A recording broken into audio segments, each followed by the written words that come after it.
म्हसोबाजोगमध्ये संतोष देशमुख यांच्या कुटुंबाला मिळाले हक्काचे घर, बांधकामाचे झाले भूमिपूजन. केज तालुक्यातील म्हसोबाजोगचे सरपंच संतोष देशमुख यांच्या कुटुंबाला आता हक्काचे घर मिळाले आहे. उपमुख्यमंत्री एकनाथ शिंदे यांनी यासाठी पुढाकार घेतला आहे. मंगळवारी घराच्या बांधकामाचे भूमिपूजन करण्यात आले. सरपंच संतोष देशमुख यांची हत्या 9 डिसेंबर 2024 रोजी झाली. हे प्रकरण राज्यभर गाजले. यामध्ये देशमुख यांना राहण्यासाठी व्यवस्थित घर नसल्याचेही समोर आले होते.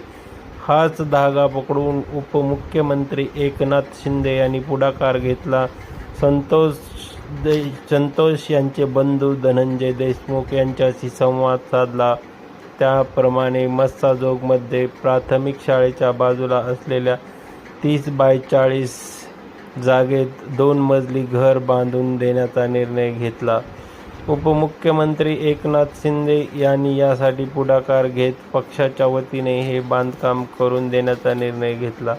त्याप्रमाणे मंगळवारी श्री क्षेत्र नारायणगड गडाचे महंत शिवाजी महाराज यांच्या हस्ते भूमिपूजन करण्यात आले. यावेळी हबप भगवान महाराज, शिवसेना प्रमुख सचिन मुळीक, अनिल जगताप, स्वप्नील गलधर, धनंजय देशमुख यासह ग्रामस्थ उपस्थित होते.